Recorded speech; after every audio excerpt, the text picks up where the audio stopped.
Hello everybody and welcome to the United Stand. I nearly said a few goose in the system. We haven't got any goose in the system. There's no goose here. I'm back.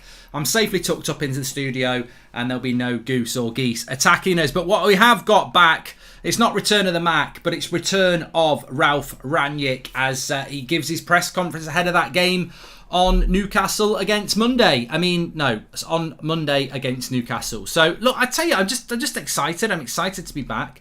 I'm also excited to be seeing Manchester United with the prospect of a football game for the first time in 2 weeks, and some real positive things from Ralf in there as well. I think the thing for me is when I saw him on the press conference, I was just like, bloody hell, I forgot. I haven't forgotten that he's the manager, but you know what? It has been a big gap. We've probably had more time without him.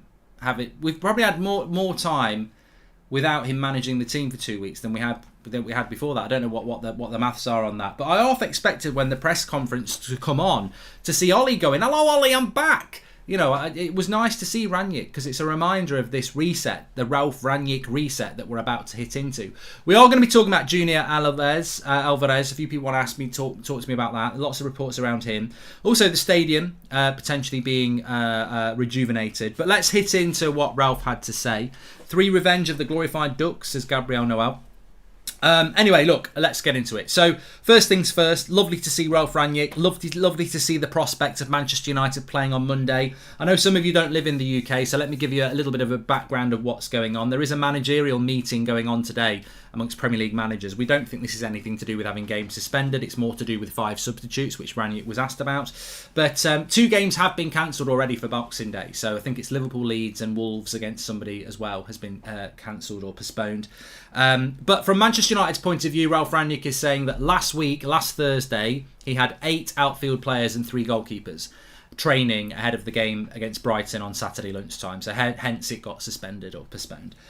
Today, everybody trained apart from Paul Pogba. He's not ready. So we had 25 outfield players training today and obviously the goalkeepers on top of that. So we are fully ready to play that game against Newcastle. The only thing that's going to stop that is what I've always said is if Newcastle get a bit of an outbreak. And look, just be wary of that. Be wary of that. I mean, Leeds have got COVID cases, but they've also got a massive injury list. Newcastle have got a few injuries. If they get a few COVID cases, they might get that game postponed. And I'm not saying it's in Newcastle's interests for people to get COVID because that would be ridiculous. But it is in Newcastle's interest to not play games until January when they can buy some players because it's about staying up. Return of the Quack, says Tyler Jones. That would have been very good. So yeah, make sure you smash a like on the video. I'm back now, by the way. 8 o'clock shows will be me. I'm on tonight and the morning shows all over Christmas. So lots to get involved in ahead of this game for Manchester United on Monday, which hopefully will happen. At the moment, Manchester United, we're not going to be the ones getting that called off. As Ralf said, all the players, he's asked about the challenges as well. He said all the players have done their homework, and what he means by their homework is he means players when they were isolating. You don't just sit there playing FIFA, eating Pringles, watching Only Fools and Horses on UK Gold. What he wants people to do is, keep up with their fitness regimes. You may not be able to do ball work, not that sort of ball work. You may not be able to do ball work, but you will be able to do your fitness and things like that. And they have done that. So Ralf Rangnick, very, very positive about United and wanting to play games. So we're really focused and looking forward to that. As I said, I wouldn't count your chickens that we're going to play Newcastle yet. There's still a couple of days. There's a lot of COVID in the UK. We went past 100,000 tested cases yesterday, so we're certainly not out of the woods. I think we will get more games postponed, but hopefully not a lot of those will be Manchester United games. Kevin says, just a heads up, Mark, those ducks are Canadian geese and they're vicious. They ruin our golf all the time. Beware, always aware. Merry Christmas, says Kevin. A little bit late, Kevin. A little bit late. And Liam, you're very late because we've already done Twitch. United Empire, thank you for joining the Members Club. Big shout out, actually. We're hitting Christmas. I've got a few shout outs to do tomorrow. I've had a letter from somebody sent through. I've got all sorts of stuff. So I'll be doing that tomorrow morning, some Christmas messages. But obviously, it is the most wonderful time of the year. And hopefully you're all going to have a good Christmas. But we'll have a bit of Christmas message for you tomorrow. Let's move on with what Ralf had to say. Effectively, it's 2 weeks without a game. Even if we play Newcastle on Monday, it'll still be 2 weeks and 2 days since we played Norwich. So 2 weeks without a game. It has been quite a little bit of a difficult situation for us to get through. And he did say that in relation to the actual squad itself for the game against Newcastle, he's got some big decisions to make, because as far as he can see, everybody's ready to play. There might be one or two he's got to keep an eye on, but everyone's ready to play. So that will mean Varane, that will mean Cavani, it may mean Anthony Martial. I think the only player that's not ready to play is Paul Pogba. So everybody's back. What he did say about absentees is that we've got a very highly vaccinated squad now, but they have clearly had cases where people have been vaccinated and they still tested positive. What he did say is, and look, hypothetical, I'm United's centre-back, I have had the vaccine, I've tested positive last week, I'm now back in training, because every player that's had COVID over the last week with United hasn't had any major symptoms. Therefore, they've done the 7-day thing and they're back. So that's good news as well. We know some players did get COVID. We know they tested positive for COVID, but they didn't get major symptoms, very mild symptoms, as confirmed by Ralph Rangnick. Welcome to the Members Club, Pranay. So, yes, and he said, look, most, if not all, will be available for the Newcastle game, and that's except Paul Pogba. So he's going to have big decisions to make. I mean, look, we'll talk about that on the preview tomorrow, but he's going to have big decisions to make, because you can only take a squad of 11 players, and is it 9 subs? So a squad of 20, and we're going to talk about how that will change in the future. But certain players are going to get left out, and I think that's that's a good thing if you're Cavani and Varane. But it's a bad thing if you're one of those players that Eric Bailly was probably quite close to starting. In many people's minds, Rangnick's first game, because he played so well against Chelsea, and obviously Carrick dropped him for the Arsenal game, but that was a bit unfair. With Varane back now, Eric Bailly goes from being a centre-back that played so well against Chelsea, probably deserved to be starting, to being fourth choice again. So there are players that will not benefit from this extended break, but it is what it is, and we will benefit as a squad and as a fan base and as a club, because there's nobody really out now that we didn't expect, which was Paul Pogba. Merry Christmas to everyone, says Connor West. I hope you have a nice one. What a lovely message from Connor. So he was asked about the welfare of the players, and there is a manager meeting. And just to summarise some of the things that Rangnick said, he said, look, 5 subs would be ideal. This happens in the continent. This is something that's being discussed in the managers' meeting today. It could get ratified very, very quickly.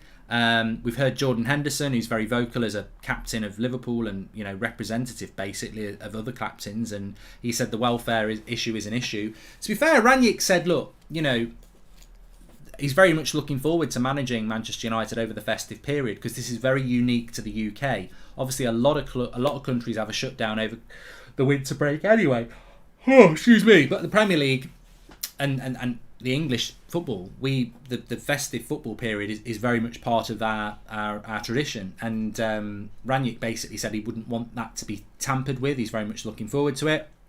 But what he would like to see, because he was asked about welfare and changes, he said, look, 5 substitutions would be massive, because it allows you to protect players' welfare, because, when you're only making 3 subs, if you can make 5 subs, you protect player welfare, but you also get to give more players game time, which when you've got a big squad like Rangnick's got, 5 subs would be key. It'd be very interesting to see if the 5 sub thing comes in, because 5 substitutes for Manchester United would be really, really good, because we've got lots of players like your Donnies. There's loads of players that we can use, even Eric Bailly, people like that.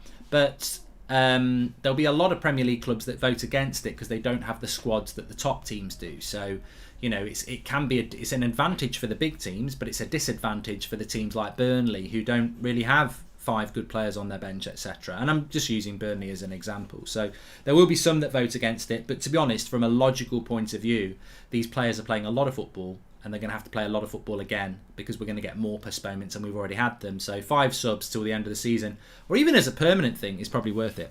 Is Rangnick assistant coach having to isolate, or will we in the dugout, says Mikael Roach? Well, he was at Carrington yesterday, this new coach, who I forget the name of straight away. He's Eric Steele. Not Eric Steele. What was his name? I can't remember his bloody name now. Someone in the chat will know. But yeah, I think 5 subs will come in. And also, interestingly, Rangnick said, look, I know it's the tradition of the English game, but 2 cup competitions is not great either. And I suppose he's probably right. Carabao Cup, FA Cup. What's the value of those 2 tournaments anymore? And I don't know. I don't think Rangnick was saying get rid of them, but he certainly was saying that you don't get that on the continent. Ewan Sharp was the name of the guy, by the way. Thanks everyone in the chat. So I don't know what your thoughts would be. I mean, look, to be honest with you, the Carabao Cup last night, I think some Liverpool fans enjoyed it, but I think that was just a novelty because it was a really good game. 4-4 or 3-3 and then penalties. The Carabao Cup really, to me, having been knocked out of it quite early this time, I don't see the value of the Carabao Cup, really. I don't. And I think if we're trying to protect the Premier League and welfare of players and FA Cup, and the FA Cup's not what it was before either. But look, we'll have to wait and see if anything ever happens with that. Glad you're back safe from Keenan Vieira, says Saham. Thank you very much. Thank you everyone's watching me. Please smash a like on the video, of course. I'm back now, so I'll be back on all the live shows. And also, what else did he have to say? To be honest with you, they didn't. There will be an embargoed section to the press conference, but there wasn't really a massive amount of detail in the press conference because there was nothing about Anthony Martial. We had this meeting yesterday, which I want to talk about. There was nothing about transfers or January or anything like that. Maybe we'll get that in the embargoed section, but it's Christmas time. It's Christmas time. There's no need to be afraid. Yeah, maybe because it's Christmas, maybe because there's all this, postponements of games. I don't know. They didn't really delve too much into it. So basically, Rangnick, great to have you back. Everybody's back in training and ready to play by the looks of it, apart from Paul Pogba. He said everyone's been keeping their training up. We should have 5 substitute rule coming in very, very soon. And Rangnick's ready to go. And of course, we'll be talking about that, I'm sure, over the next few days with lots of games to play. As it stands at the moment, United will play Monday night against Newcastle away. We will then play Burnley Thursday night as things stand at home. And then we're going to play Wolves, who have a bit of a COVID outbreak themselves. So that could be Wolves' first game, actually. So keep an eye on that. So if Wolves aren't playing today, give them 7 days. Yeah, Wolves should be back training mid next week, so maybe we'll play them. But yeah, so that's basically it from Rangnick. I want to move into other areas now because I want to talk about the stadium. I want to talk about some of the comments from the fan forum, and I want to talk about Julian Alvarez.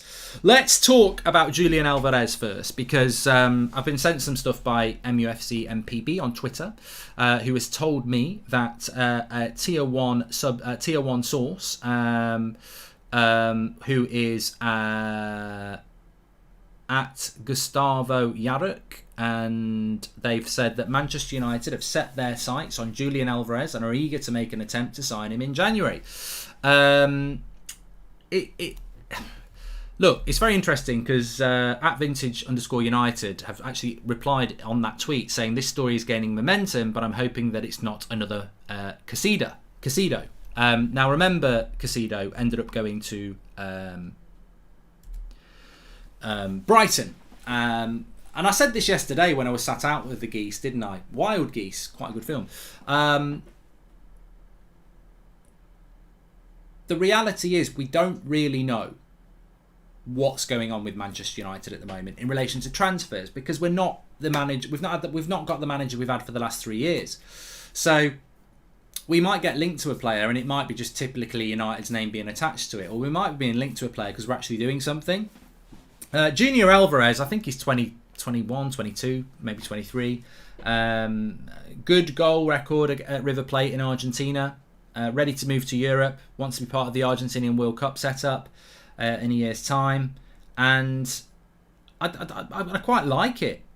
I quite like this link. But I've got to be honest with you. If that's our January signing, I'm like, why? Like, why are we bringing in an attacker stroke attacking midfielder? We need a bloody midfielder. So, look, he looks very interesting and I would like United to buy him, especially with Cavani leaving and Martial wants to leave, which we're going to talk about in a minute. But where's the midfielder? That's what I want to talk about. Where's the midfielder? Liam Parker, I will be doing a Newcastle preview, but it'll be tomorrow. We've got plenty of time. We're not playing till Monday. It's only Thursday. Be patient. Have a little bit of patience. I do like the idea of this Alvarez, and there's definitely momentum building, and I'm very much not going to sit here and say it's a load of bollocks paper talk, but it could be. So let's see how it develops. I mean, we had Romano on the show on Monday talking to Beth, and he said, look, United have definitely scouted him, but there's nothing advanced at the moment. And maybe it can advance, but maybe it won't advance. My only concern is, great to bring a player like that into the club, exciting, and if Rangnick's actually scouted him, even more interesting. But where's the midfielder? That's what we need to do. We need to bring a midfielder in, because if we bring Alvarez in January, then what are we going to do playing 3 games a week between January and May with McTominay and Fred as our midfield too in the engine room? We need more than that. I don't think Matic can do that job, and I certainly don't think he can do it for 90 minutes in the intensity of a Fred, and certainly, I think McTominay's quite intense as well. Donny maybe, Pogba's coming back, but there's a lot of question marks around there, and there's a lot of uncertainty about the future. Matic won't be there next year, Pogba won't be there next year, Donny might not be there next year. So we do need to bring a midfielder in, and that's where I would be looking at. But look, I can't deny the fact that this Alvarez story sort of appeared a couple of days ago, and it's not disappearing. If anything, it's starting to build a bit of momentum, so we'll have to wait and see on that one. Now, obviously, I haven't spoken to you since yesterday afternoon, by which time I think it was the Telegraph, James Ducker, saying that there'd been a meeting between Anthony Martial and Ralph Rangnick, and Anthony Martial had reiterated his desire to leave the club and a desire to go to Sevilla, who have been heavily linked to him. The issue here will be the wages, and the issue here will be the transfer fee. Now, we already know that Cavani's potentially looking at a move. I cannot see Manchester United letting both of them go. Certainly don't think they would. But I suppose this is the development that we thought we were going to get with Anthony Martial. We knew when his agent came out and said that he wanted to go. That's a very strong statement. And it appears that Anthony Martial has backed that up with a meeting with Ralph Rangnick yesterday. There is nothing you can do in them circumstances. In a way, I respect Martial for doing it, because, at least he's not living off paper talk through his agent. He's actually said, I want to go, and explained why he wants to go, because he wants to play regular football, because regular football is what most footballers want to do, and he wants to get in the French squad for the World Cup. And if he goes to Sevilla and starts scoring 20, 30 goals a season, he'll go to the World Cup. If he sits on the bench for Manchester United and hardly plays, he won't. So I respect that from Martial, even though I think he does have the traits that would work in a front two. But if Rangnick is going to let him go, then Rangnick's going to let him go. And maybe Rangnick wants him to stay, but Martial says he wants to go. So there's not a lot we can do about that. And maybe some other players in the squad should be doing that as well. Instead of running contracts down, if you want to go to the World Cup and play for your country, maybe you should be playing first team football from January instead of running your contract down. But we'll wait and see what happens with that and other players. So look, I like Martial. I think there's a player there. I think for whatever reason, it's not quite worked out over the last 18 months. He's made the decision. Man United will probably respect that decision. I don't think we can let him go on loan in January, though. That's what I would say, is why should Sevilla benefit from us for nothing? And there will be a loan fee attached, but I don't see Manchester United, especially if we're going to have 5 subs and we're going to play a lot of games. I don't see how it benefits Manchester United getting a couple of million or 5 million for Martial to go somewhere for a few months and come back in the summer. I don't know. We'll have to wait and see. But I certainly don't think Sevilla can afford 250 grand a week and to give us 30 million. So it'd be interesting to see how that develops. Bain says, hey Mark, what about Lille striker and fellow Canadian Jonathan David in the summer to bolster the attack? Thoughts? Well, he's one of those players, isn't he, Bain? He's a bit, David. He's a little bit like Isaac, and there's a couple of others as well. What's the name of the lad who's going to go to Napoli from... is it Iconi? I can't pronounce his name.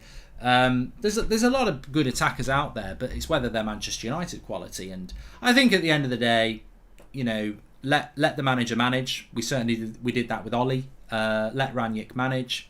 Let him pick the team he wants to pick. I think some people make the mistake of when you get a new manager. We know some players underperformed under Ollie in the last 2 months, and underperform is generous. They were awful. And I think some people think, well, that's the last that we're going to see of them. But then a new manager comes in, a fresh slate, different coaching ideas, different player. So let the manager manage. And I think in relation to who he's going to bring in and who he's going to bring out, let's wait and see, because there might be a few shocks in the system for that one. Also, we've had some talk of a new stadium renovation, which is well overdue. I know I saw a few people in the chat talking about this before I went live. Old Trafford getting renovated. I'm not an architect. I don't know how construction engineering works, but I always thought the way Old Trafford is, you know, when you look on the roof and it's got those stanchions that sort of diagonal go like that. I always thought they were put on them deliberately so that you could use those diagonals to then build on top and fill it with concrete and stuff and then have steps. I mean, I might sound like a complete twat, but whenever I look at the top of Old Trafford, I always think that that's what them things are for, to build above.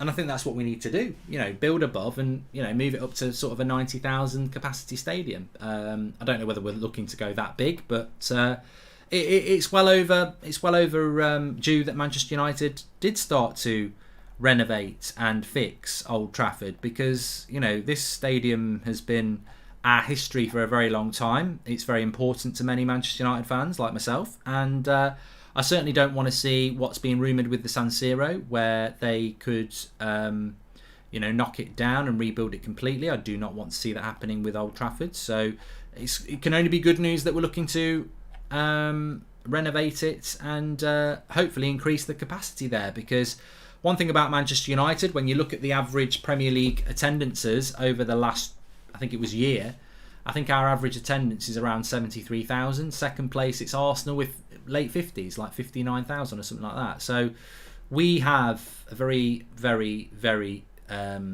prestigious stadium, and a lot of people want to visit it to watch our football team. So let's put some money into it, and the best way to put money into anything is to recoup that money, and the best way to recoup that money is to expand it. Is Alvarez just a South American Dan James, says Sean Turner? I actually, you make a good point about Junior Alvarez, because I'm actually going to sit here and say I know next to nothing. He could be the next Aguero, he could be the next Messi, he could be the next, you know, he could be the next Argentinian Dan James. I don't know anything about him really. I know that he's got a good record at River Plate. He's very well highly thought of. I'd like United to buy a player like that. I've got to be honest. You know, we don't normally go for those sort of players, so I'd like United to buy a player like that, but we'll have to wait and see. But as United says, obviously some of the Old Trafford upgrade will just be upgrade based on the fact that it's had leaks and everything like that. So United, of course, will be. It might not be an attendance increase. It might just be a renovation. Let's have a look at here. So there was some comments from the fan forum I just wanted to read out to you as well. Actually, talking about the leak, not uncommon for a structure the size of Old Trafford to have issues reported. A number of examples could be seen in international matters recently. The leak at West Stand was caused by water that drains service water. There we go. Also some comments from Murta, who's obviously our director of football. Out of respect for Ollie, we did not approach other managers before he left. Our plan then was to appoint an experienced interim manager. Ralph was our clear first choice. He's someone I've admired for a long time. So there you go. We didn't approach other managers before Ollie left, which is very honest of Manchester United Football Club to say that. But, you know, I've got to be honest as well. I think that's amateur hour. I really do. So out of respect for Ollie, we didn't approach other managers while he was still the manager. Did Spurs do that? You know, they went from Nuno to Conte. Respect is fantastic in football, but so is intelligence. And I think that most football clubs, and we had Paul Ince on a couple of weeks ago saying this, you know, when he was sacked at Blackburn, he knew that they were talking to other managers before they sacked him because they wanted someone in place. The problem you have is if you have respect for a manager and you don't talk for anybody else, and then you sack them and you've done no work, then you've got a load of work to do, and you put a lot of pressure on yourself. But the thing that makes me laugh the most about Manchester United, and I'm pretty sure there was a comment, here it is from John Murtaugh, about changing the manager. He said, as a club, we felt Ollie had earned the right to be given chance to turn things around, but didn't get a reaction after the international break. Watford game made it clear a change was needed. And that, to me, look, we're not talking about Ollie here. We're talking about the board that still is at Manchester United. In that international break, after losing to Leicester, Man City and Liverpool in very humiliating circumstances, they still decided he deserved another chance. And that is very, very scary. And look, it's over now. It's over, and hopefully they'll never make that mistake again. But it doesn't mean it wasn't a mistake. They sat there in the international break, saw Watford coming and thought, there's a game we can win. Let's survive with Ollie. And you know what? I never want United to win a game, but I saw somebody say this a couple of weeks ago. If we'd only lost 1-0 to Watford, Ollie wouldn't have got the sack. You know, really, if you I don't think you can ever say should we be grateful, but if we hadn't been hammered by Watford, Ollie'd still probably be here. He probably still would. And that's not Ollie's fault. I don't want to talk about Ollie anymore. No one does. But the board have mentioned it there, that the reason he was still in a job for the Watford game is they felt he deserved the chance to turn it around. And they messed up. I mean, for me, he should have gone after Liverpool. The fact that they gave him Man City as well after Liverpool, and then Watford, I don't blame Ollie. I blame the bloody board. And at least they've had the honesty to come out. But it just shows you I think this is why I'm so excited about Rangnick, because Rangnick's going to be working, and Murtaugh even said is a massive admirer of Rangnick. You're getting a man who's so experienced at running football clubs, whether it's on the football pitch or in the boardroom. He could be the saviour of Man United, because let's be honest, if we'd sacked Ollie and brought in Rodgers, that's still the board. It's the same board that wanted to give Ollie time after Liverpool, time after Leicester, time after Man City, wanted to give him the Watford game. Like, they are still very, very, very out of depth when it comes to running a football club of this magnitude. And the scariest thing as well is that we're sat here in a very happy situation. It's the eve of Christmas Eve. We've got Rangnick, we've got the players back. Hopefully we've got games back. But that doesn't mean you shouldn't drift back to the recent past and go, I remember that international break. I remember the chats we were having. There was absolute confusion, frustration, and downright disgust that our club had just ran and hid in a cave. That international break, they sent Ollie on holiday, they didn't let the players train for a week, and they went and hid. Well, we now know, because the director of football's just come out and said it, is that, we wanted to give Ollie another chance. So they went and hid for a week. That week in the international break, when Ollie was in Norway and nothing was coming out of the club and no one was training, that wasn't because they were trying to find a manager, that was because they were hiding. And that's our director of football and board. That was their plan on the international break. And I know what the fans were doing. The fans were like, this is a disgrace. We need a change of manager. We need some leadership. So those same people are still at the club. But hopefully Rangnick can train them and teach them to be bloody good at their job, because Ollie got the sack, deservedly. Carrick's gone, deservedly. McKenna's gone, deservedly. But we've still got the same director of football. We've still got the same board. I'm just hoping Richard Arnold is going to come in and basically delegate to football people, and football people are going to learn a lot from Rangnick. Just saw the club increased hospitality ticket prices by £70, £75. No wonder the club is okay with losing 25 to 50 million, not selling players, because they just take it out on the fans. That's sad, says Leon. Well, I don't know whether that's true, Leon, or not, but thank you very much for the update on that. Paul Robinson's one of our moderators. He's just said, I'm very confused about the current coaching setup. One other thing that Murtaugh did say about Darren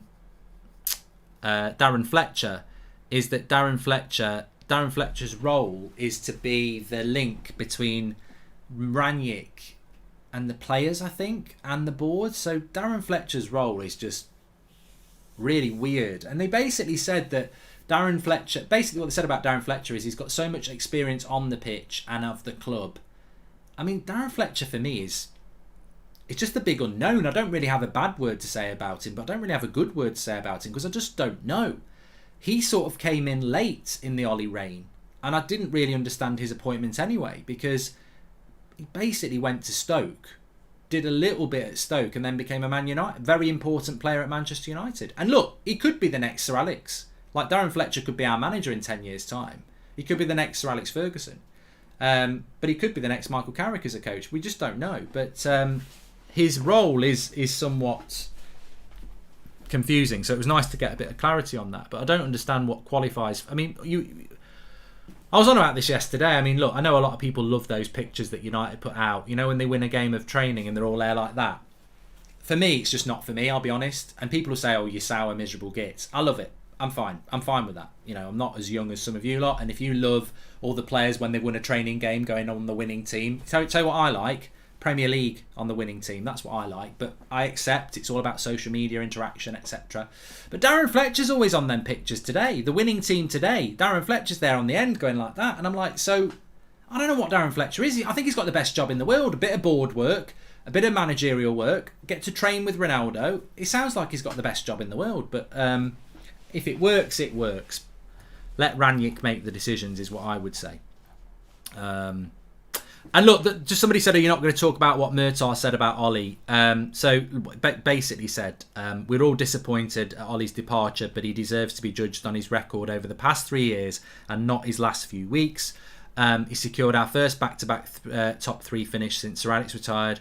So close to winning silverware. He reset the club's culture." And I'm not going to say anything about that. Because you know what, it is Christmas. I'm very happy that the lads are back training. I'm very happy with Rangnick. And you know what, at some point we've just got to go. Why are we still talking about Ollie? And I'm doing it right now. So look, if the club want to say that Ollie made a big difference or anything like that, bring him back as an ambassador. You're never going to bring him back as a manager, and that's all I would ever say. Are you ever going to give him a job as a Man United manager again? No, you're not. There's the answer to the question. He wasn't good enough. He got the sack. I don't actually believe his 3 years here did a lot. I don't. Don't talk to me about the youth setup. He didn't really develop youth, and most of that was done by Van Gaal. Don't talk to me about good recruitment, because I think that's a bit mixed bag. Don't talk to me about an identity on the football pitch, because that wasn't great. I think he brought back a feel-good factor. I think it was a worthwhile experiment, and it didn't go well. Move on. He's a club legend as a player. We've got a different manager now. Let's move on. I think that's all anybody wants to do. I don't think we need to get into arguments about this, because it sort of happened with Mourinho. We did have people the first couple of years under Ollie who were still very protective of Mourinho, and I've never really seen that before, and I don't really want to see it again. So all the best to Ollie. Let's move on. That's what we need to do. Anyway, look, I need to move on because we have got a show at 8 o'clock, and I could chat because it's my first time back in the studio, which is nice after a few days break. It's been great to be back, and it's great to see Ralph back. As I said, I almost expected to see Ollie on the press conference today, because it was almost like, oh bloody hell, Rangnick's our manager. It's been a bit of time. So great to see Ralph back. Great to hear that the players are back. We've got to hit the ground running. I'm very excited about it. Let's hope we get that Newcastle game on. Look, I think the positive thing is United will play a game of football in the next week. Whether it's Monday or Thursday against Burnley, we'll definitely get one of those on. Hopefully we'll get them both on, get a bit of momentum going. The only downside is that some clubs probably haven't had the COVID outbreak we've had, so we might end up playing a club that has a COVID outbreak and we have to postpone a game. But I'm hoping on the postponements, by the way, that the Brentford and Brighton game, they do announce. I've not heard anything about this yet, and I don't know whether anybody else has. I'm not sure why the Premier League haven't sanctioned those replays, because Brighton and Brentford are not in the Carabao Cup semi-finals, and neither are we. So there are midweeks that we've got in January, and I'd much rather get Brighton and Brentford out the way in January when we've got a fully fit squad than be trying to fix it into April, where we might have latter stage of the FA Cup and the Champions League. So hopefully we will get Brighton and Brentford in January. I think January is going to be a very interesting month. Merry Christmas and Happy New Year to you, Mark, and the rest of the staff. Formerly Louis Love, says Portuguese Power. Well, not just you, Louis, but Merry Christmas to everybody. I mean, we're on live at 8 o'clock tonight. I might have a little tipple with you because it's the last live evening show before Christmas, because we won't be doing an 8 o'clock on Christmas Eve. I think that's a bit sad to do that. But thanks everyone for watching. I'll see you at 8 o'clock tonight. I hope you're all doing well, wrapping your presents, watching TV. And if Christmas is not for you, it's not for you. Don't matter. I still send you comfort and joy, and good glad tidings of comfort and joy. I'll speak to you all at 8 o'clock. Thanks for watching. Thanks for tuning in. Smile on your face. I mean, just want to say I've got a smile on my face, because a week ago there was talk of Premier League lockdowns. To not